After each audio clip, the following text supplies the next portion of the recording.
They first heard it in the dark, the strange, rapid crackling of a rifle that did not sound like anything the Imperial Japanese Army had trained for. On the night of August 21, 1942, during the Battle of the Tenaru on Guadalcanal, Japanese infantry emerging from the jungle expected the familiar rhythm of American bolt-action fire, slow, deliberate, one shot at a time. Instead, they heard continuous fire, 8-round bursts delivered so quickly it sounded like a machine gun fed by some new American trick. As they rushed forward under the moonlight, weaving between palm trees and sandbars, they saw the flashes, closely spaced, unnervingly regular, and for the first time realized that the Americans carried a rifle that could fire as fast as a soldier could pull the trigger. The M1 Garand, the first standard-issue semi-automatic rifle fielded by any major army, was about to overturn everything the Japanese infantry had believed about close combat. To the U.S. Marines holding the sandbar that night, the rifle felt almost alive in their hands. They no longer had to lift, pull, and slam a bolt forward after every shot like they had with the old M1903 Springfield. Instead, they simply aimed, squeezed, reacquired the target, and squeezed again. 8 times in the space it took a Japanese rifleman to fire 1 or 2 well-aimed rounds. In a jungle fight where seconds meant survival, the Garand wasn't just a weapon, it was a revolution measured in heartbeats. Japanese infantry doctrine emphasized aggression, speed, and shock. The Arisaka Type 99 bolt-action rifle had served them well in China, where engagements often took place at medium range, and Japanese soldiers enjoyed the advantage of training, discipline, and ferocity. Against Chinese nationalist troops armed mostly with older rifles, the Arisaka's slow rate of fire mattered far less. But Guadalcanal was not China. The Americans fought differently. They dug in, stayed low, used cover, and employed fire discipline that turned their defensive lines into walls of steel. When the Japanese launched their first major assaults against Marine positions, they were stunned to find that the Americans could produce rifle fire 3, 4, even 5 times faster than anything they considered possible from standard infantrymen. That night on the Tenaru, Japanese soldiers expecting gaps in American fire, moments when the riflemen paused to operate their bolts, found no gaps at all. The sound was unbroken. Lance Corporal Mitchell Page of the 2nd Battalion, 1st Marines, later recalled how the M1 allowed his men to cut down anything that moved toward the river. Japanese after-action reports, recovered months later, described the American rifle as a weapon that does not stop firing, unable to comprehend that a single Marine could fire so rapidly and so accurately without assistance. To the Japanese soldiers charging forward with bayonets fixed, the shock was immediate and devastating. Their doctrine depended on reaching close range quickly, overwhelming American lines before sustained fire could break their momentum. But the Garand denied them that hope. Every second of their advance brought another volley, steady, punishing, merciless. Officers tried to urge their men on, shouting into the darkness, but those commands were drowned beneath the rising roar of semi-automatic fire. In the chaos of the assault, some Japanese troops mistook the M1 for a new kind of light machine gun, believing the Americans had somehow equipped entire platoons with automatic weapons. What they were really facing was simply a rifle a generation ahead of its time. By dawn, the sandbar was littered with bodies. Captain Tsuji's battalion, which had expected to sweep away a small American beachhead, had been annihilated. And among the few survivors who escaped back into the jungle, rumors spread quickly. The Americans had a rifle that fired faster than any bolt-action weapon in the world.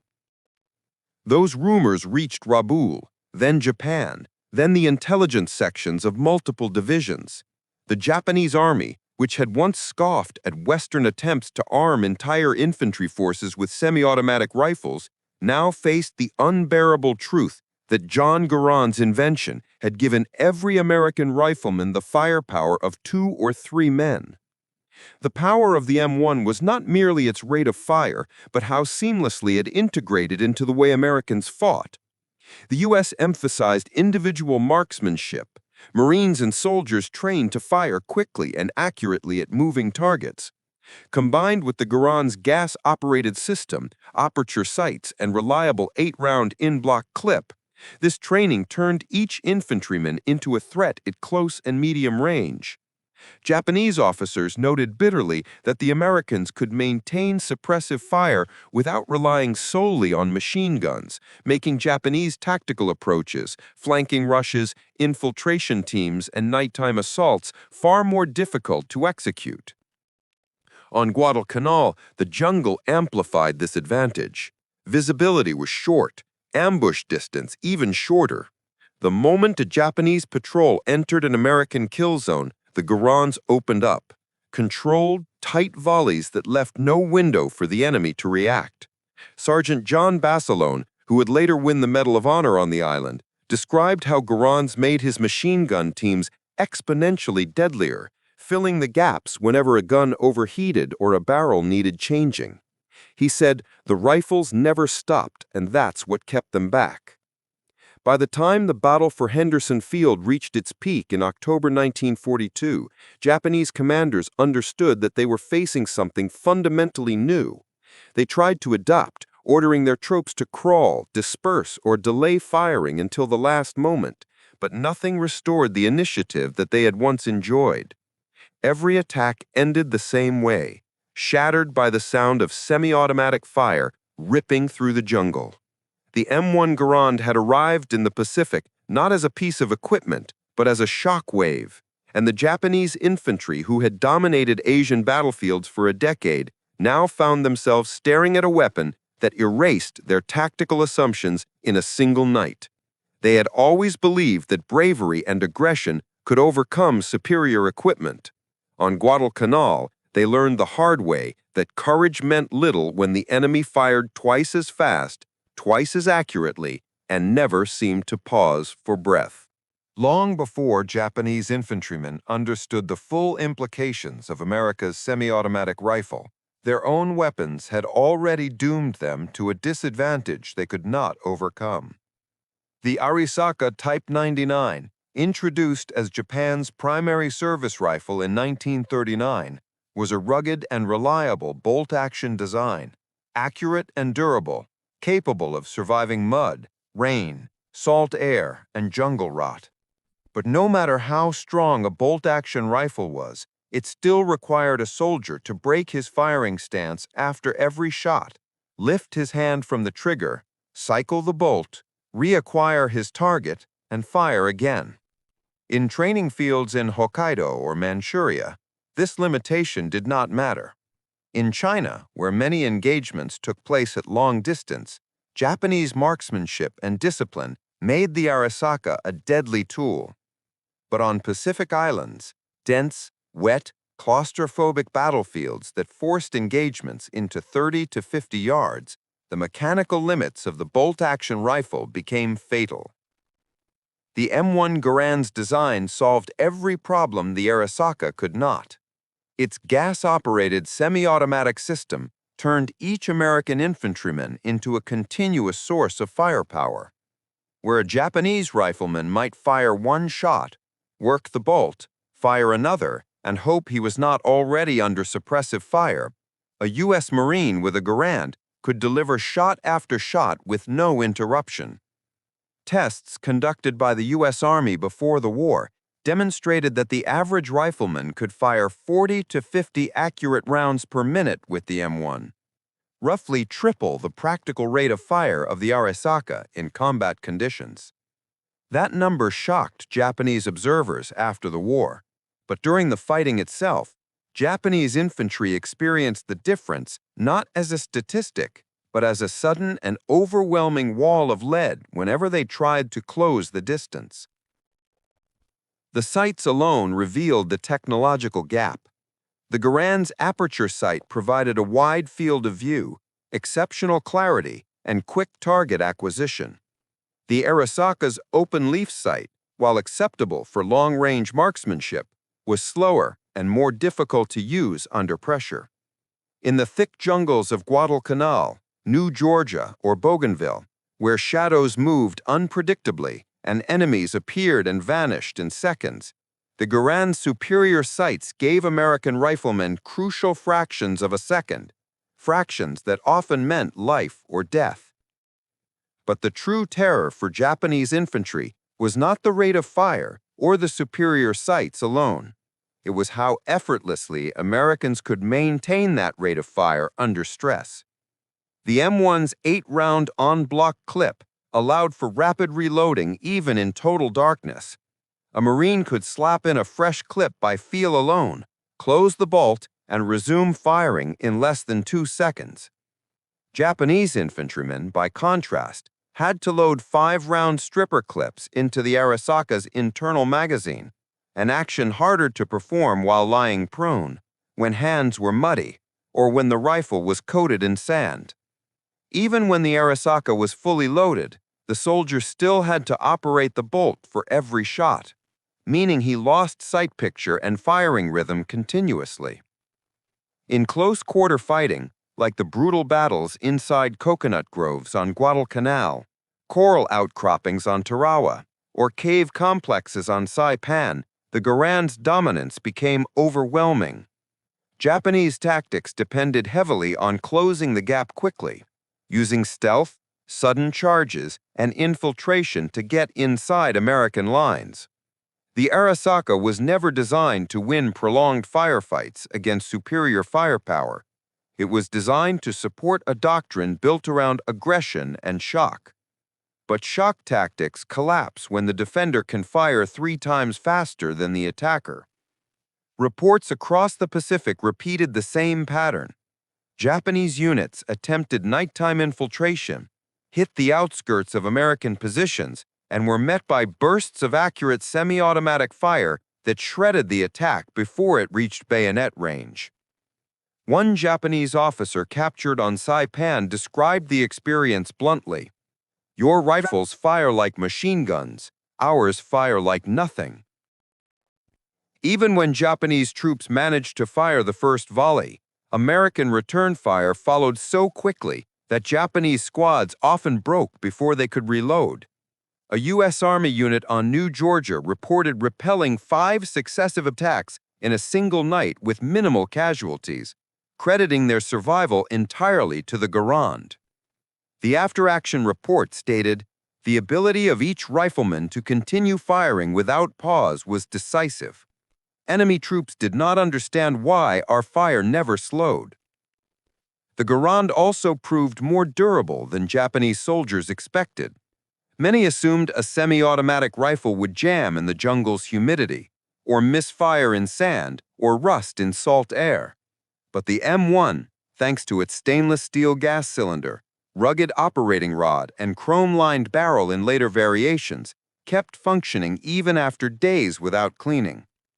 Japanese troops reported searching dead Americans for signs of jams or malfunctions, only to find rifles that had fired every round without a single stoppage. Conversely, the Arisaka, though mechanically reliable, could not overcome its fundamental limitation. It was simply too slow. In an age when combat was becoming faster, closer, and more chaotic, the Japanese infantrymen carried a rifle designed for the battles of the previous century. The Americans carried one designed for the war they were actually fighting. By late 1943, Japanese intelligence sections formally acknowledged that the M1 Garand was technically superior to the Type 99 in all categories except bayonet fighting. But even that small comfort proved hollow. Americans rarely allowed Japanese forces to close the distance for bayonet combat because the Garand's continuous fire kept them at range. The result was a battlefield transformation the Japanese could neither stop nor duplicate. Their industrial base lacked the capacity to mass-produce a semi-automatic rifle. Their army lacked time to retrain troops in new firing doctrines, and their infantry, once the most feared in Asia, now found themselves outgunned in the most literal sense. In every jungle skirmish, every night attack, every desperate defense of a ridge or cave, The equation was the same. An Arasaka rifleman could fire 1 shot, a Garand rifleman could fire 3, and when the fighting closed to 50 yards, that difference decided everything. The real proving ground for the M1 Garand was not on a rifle range or in controlled patrol skirmishes. It was in the nightmare chaos of Japanese night attacks, where entire companies hurled themselves forward in screaming waves designed to overwhelm American lines before they could bring their firepower to bear. These attacks had worked across Asia from 1937 to 1941. They broke Chinese defenses, terrified poorly trained colonial units, and shattered positions that relied on slow-firing rifles and hesitant machine gun crews. But on Guadalcanal, Tarawa, New Georgia, and Saipan, the Japanese infantry encountered something they had never faced before: a line of riflemen who could produce near-continuous fire without breaking rhythm, without losing sight picture, without ever stopping to manipulate a bolt. The moment a Banzai charge crossed into effective range, the Garand turned every American foxhole into the equivalent of a miniature machine gun nest. The psychology of a Banzai attack depended on momentum. Japanese soldiers were trained to believe that if they charged quickly enough, screaming, firing from the hip, throwing grenades, they could break the enemy's will to resist before he could organize his defense. Against Soviet forces at Khalkhin Gol or British troops in Malaya, this tactic sometimes worked, but it depended on one crucial assumption: that defenders would hesitate, fumble, or be too slow to fire enough rounds to stop the onrushing wave.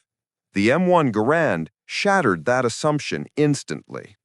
On Guadalcanal, after the first failed assaults along the Ilu River, Japanese commanders believed the Americans had used hidden machine guns to create the storm of fire that broke the attack. They could not accept that ordinary riflemen produced such volume. When they launched a second major offensive in September, this time under General Kawaguchi, they again expected gaps in American fire during reloads, but the Garands never slowed.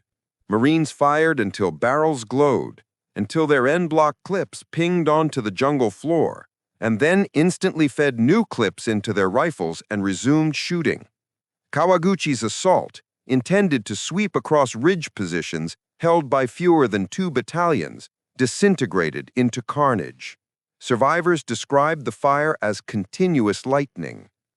By 1943, Japanese commanders had adjusted their Banzai doctrine for New Georgia and Bougainville, incorporating more infiltration and staggered thrusts, believing this would disrupt American fire patterns. But American units were now fully comfortable with the Garand. They trained to fire in overlapping zones, to maintain interlocking fields of semi-automatic fire even in low visibility, and to use the rifle's speed to break up assaults before they reached grenade range. In one nighttime attack near Munda, an entire Japanese company charged a U.S. defensive perimeter. The Americans responded with a wall of Garand fire so dense and sustained that few attackers crossed the 30-yard line. A post-battle report noted, "The semi-automatic rifle prevented the enemy from closing. Had we possessed bolt actions, the result might have been different." Nowhere was this dynamic more dramatically displayed than on Tarawa in November 1943. During the brutal fighting on Betio Island, Japanese defenders, elite Special Naval Landing Forces, launched counterattacks intended to push Marines back into the surf. But the Garand's rate of fire turned every attempt into disaster. Even when Japanese troops emerged from bunkers within 50 yards of American positions, the Marines' rapid volleys tore them apart before they could charge effectively. Tarawa was a battle measured in hours, but in those hours, the superiority of semi-automatic fire saved countless Marines. And yet Tarawa was only the prelude to the larger and more brutal shock awaiting the Japanese army on Saipan.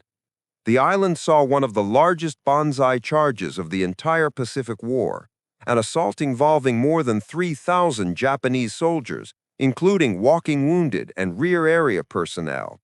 It came on the night of July 7, 1944, when the Japanese, out of food and ammunition, launched a final charge against the 27th Infantry Division.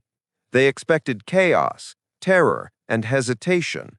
Instead, they ran into hundreds of U.S. riflemen armed with M1 Garands. As the massive wave advanced, American lines lit up with relentless semi-automatic fire. Riflemen fired so quickly and consistently that officers reported hearing no pauses anywhere along the line. The Garand's recoil system allowed rapid reacquisition of targets, and the aperture sights let American soldiers pick out advancing silhouettes even in near darkness. When the first layer of attackers fell, the second wave stumbled over them, then the third. Still, the Garands continued. BAR gunners laid down supporting fire. Machine guns roared, but the backbone of the American defense, the sheer volume of rifle fire, never faltered. By dawn, more than 1,500 Japanese lay dead. Entire battalions had ceased to exist. And among the documents recovered from fallen officers were notes describing American rifle fire as without interruption and impossible to overcome even with bravery. This was the moment the Japanese High Command finally understood that the M1 Garand was not a mere improvement over a bolt-action rifle. It was a paradigm shift that rendered their offensive infantry doctrine obsolete. No amount of courage, no spiritual conditioning, no shock tactics could compensate for an opponent who could fire faster than you could advance. In every major battle of the Central Pacific Campaign, this pattern repeated. Whether the fight occurred in jungles, on coral atolls, across ridges, or inside fortifications, the Garand imposed a brutal arithmetic. Japanese soldiers lost more men before they reached effective range, and their attacks lost cohesion sooner. The rifle fundamentally changed the timescale of close combat.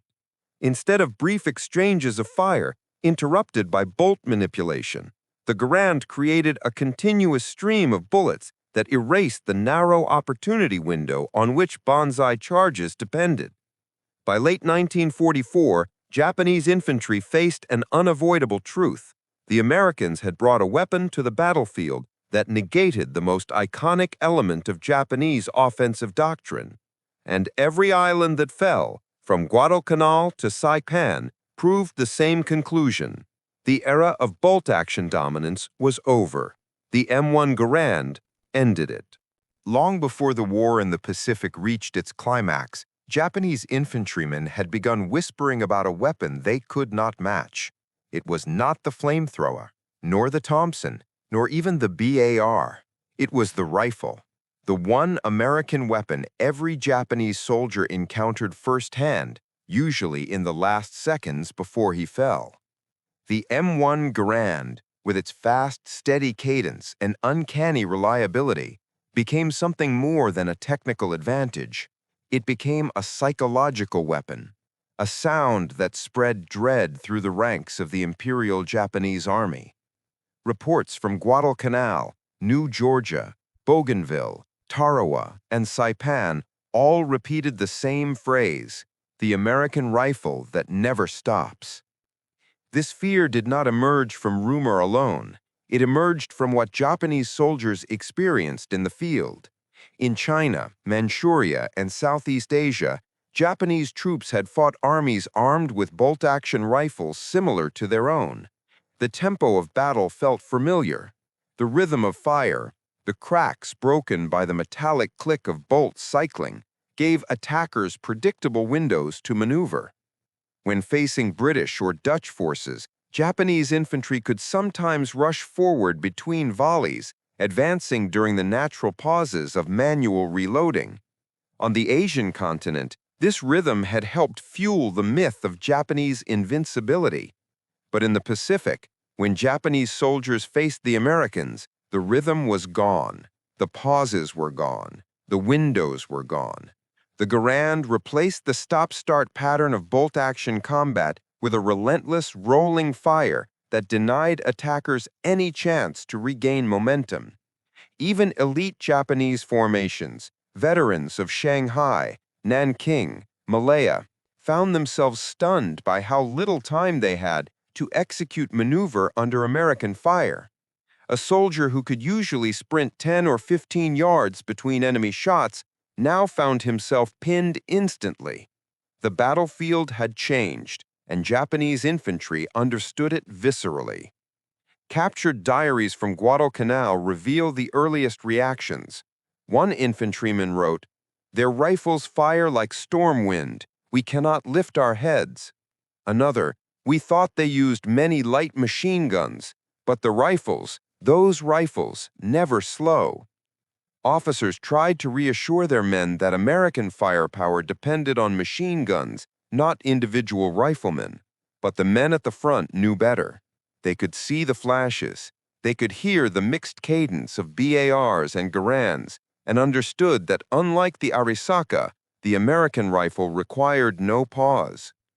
By 1943, Japanese intelligence branches had begun studying the M1 Garand more formally. Weapons captured on Guadalcanal were shipped to Rabaul and then to Japan, where ordnance engineers tested them and issued bleak assessments. One internal report warned, "The enemy's infantryman fires many shots with great speed. Our soldiers must be cautious when engaging at medium range, as he may fire before we can reload." The most troubling discovery was the Garand's mechanical reliability. Engineers exposed it to humidity, mud, and salt, conditions that often crippled semi-automatic designs. To their frustration, the rifle kept functioning. What unsettled Japanese commanders most was that the M1 Garand and the American system that supported it neutralized their most sacred battlefield principle, the primacy of offensive spirit. For decades, Japanese doctrine taught that courage and willpower could overcome technological disadvantages. The Japanese soldier was trained to believe that superior morale, speed, and aggression would break the defenses of any Western army. But morale could not change the fact that an Arisaka rifleman required about half a second to operate his bolt and reacquire a target, half a second in which a Marine could fire 2 aimed shots. Willpower could not create openings in a curtain of semi-automatic fire that never stopped. This realization was particularly devastating among officers. Their status and often their survival depended on leading from the front. Yet officers equipped with swords or pistols, symbols of the traditional leader, now found themselves exposed in the deadly first seconds of any assault. On Saipan, analysts discovered that many Japanese officers were killed before they had even closed half the distance to American lines, not because their men faltered, but because the Garand allowed U.S. riflemen to pick out leaders and eliminate them instantly. Removing officers early in the charge caused Japanese formations to lose cohesion far sooner than expected, creating confusion and panic even among highly trained units. The psychological strain intensified as the war progressed. Japanese soldiers arriving on islands like Peleliu and Leyte came with months of rumors swirling through their ranks that the Americans had a rifle that fired without end, that U.S. infantrymen could lay down fire like machine gunners, that even wounded Americans could turn and fire 3 shots before a Japanese rifleman operated his bolt once. These rumors created a kind of anticipatory fear, an emotional defeat before the physical battle had even begun. Testimonies from Japanese POWs after the war confirmed this.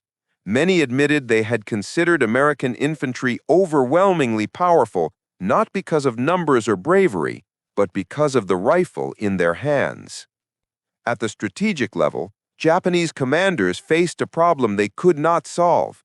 They lacked the industrial capacity to field a comparable semi-automatic rifle. Wartime shortages of steel, machining tools, and mass production facilities made it impossible to arm millions of soldiers with anything more advanced than the Arisaka. Even attempts to prototype semi-automatic rifles stalled. Japan simply could not afford the luxury of adopting a new standard weapon in the middle of a losing war.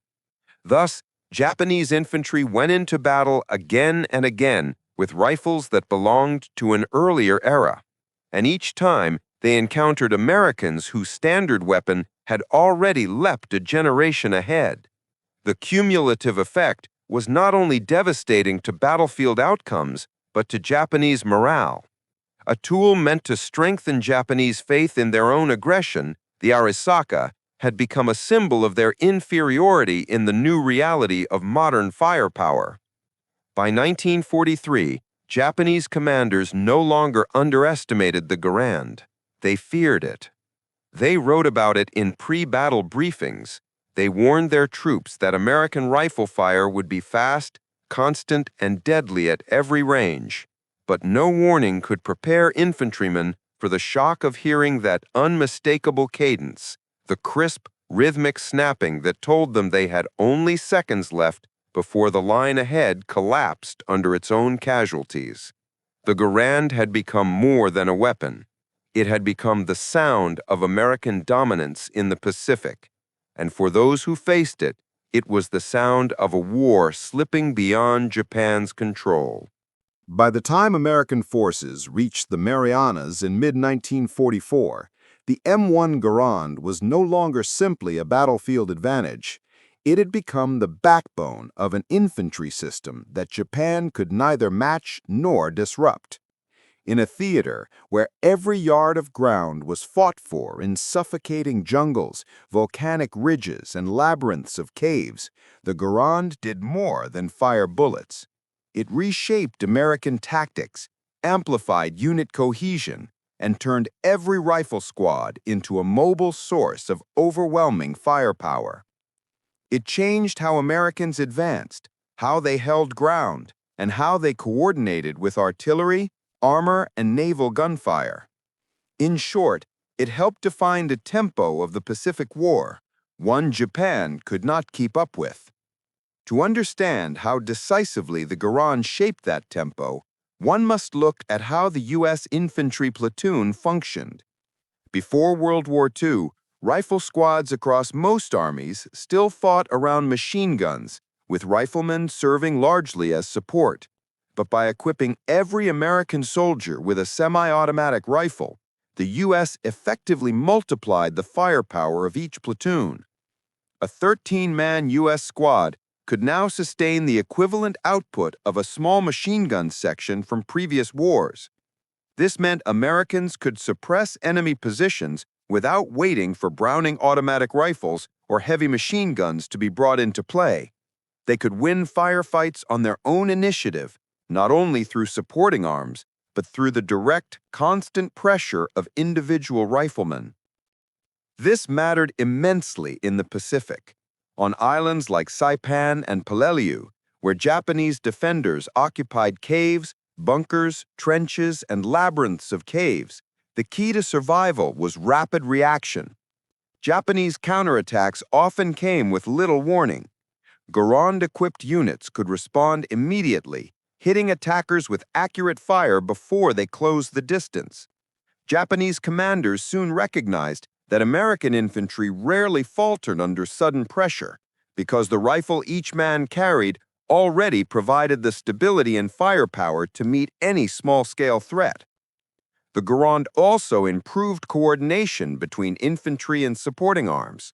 Because riflemen could maintain covering fire on their own, forward observers had more time to call artillery missions. Engineers could approach obstacles with greater confidence. Tanks could advance, knowing the infantry beside them could suppress anti-tank teams without delay. This synergy became especially visible during the grueling campaign for Okinawa, where Garand-armed infantry worked seamlessly with armor to root out stubborn Japanese positions. Every time a cave opened fire, riflemen pinned down defenders while flamethrowers and demolitions teams advanced. The split-second response time, made possible by semi-automatic fire, helped prevent Japanese gunners from relocating or mounting secondary attacks. Japan, meanwhile, experienced the reverse effect. Because their infantry depended on bolt-action rifles, Japanese squads lacked the sustained firepower needed to hold off American advances. They compensated with elaborate defensive networks, tunnels, interlocking fields of fire, and layered cave systems. But these static defenses required infantry to delay the enemy long enough for the defense to activate. The Garand robbed them of that window. American units broke into positions faster, suppressed counterattacks faster, and exploited openings faster. Even the bravery of Japanese soldiers, which had shocked poorly prepared troops in Malaya and the Philippines, faltered when met by relentless volleys. This widening firepower gap shaped Japanese tactical evolution. Unable to win firefights, they shifted toward ambushes, night attacks, and infiltration. But here, too, the Garand gave Americans the edge. During infiltration attempts, Japanese soldiers depended on stealth and timing. But once discovered, they needed to close the distance before defenders could fire multiple rounds. That distance closed far too slowly against a rifle that responded instantly. In many reports, American positions repelled infiltration attempts not with machine guns, but with Garands firing in coordinated bursts, a kind of distributed automatic fire the Japanese could not adapt to. Technology, doctrine, and manpower all intersected here. The U.S. industrial system produced millions of Garands, ensuring every frontline soldier carried the same tool. Ammunition was plentiful. Replacement parts flowed freely. Training emphasized rapid target acquisition and trigger discipline. The entire American war machine, from factory workers in Massachusetts to Marines landing on volcanic beaches, worked in unison to maximize the rifle's potential. Japan had no such system. Their industrial capacity was stretched thin by 1942. Their steel production plummeted under Allied bombing. Their training pipelines shortened drastically as the war dragged on. The Type 99 rifle, once a symbol of Japanese pride, became an anchor tied to an army fighting a war it had not prepared for. Even attempts to increase firepower, such as issuing more light machine guns, failed to compensate for the fundamental problem. The average Japanese infantryman simply could not compete with the American riflemen on even terms. Perhaps the most revealing evidence came from Japanese officers interviewed after the war. When asked which American weapon they feared most, many did not cite the flamethrower, the bazooka, or naval gunfire. They chose the M1 Garand, not because it was the deadliest individual weapon, but because it represented a shift in battlefield reality that Japan could not reverse. It ensured that in every engagement, from the first skirmish in jungle shadows to the final desperate defense in a shattered cave, the Americans dictated the pace, distance, and lethality of combat. By 1945, as U.S. forces approached the Japanese home islands, the Garand had become inseparable from the American way of war. It empowered fire teams, stabilized defensive lines, and underpinned the astonishing momentum of island-hopping campaigns. Japan's infantry, outmatched technologically and overwhelmed logistically, could no longer dictate the nature of the fight. The rifle that never stopped firing had taken that role away from them.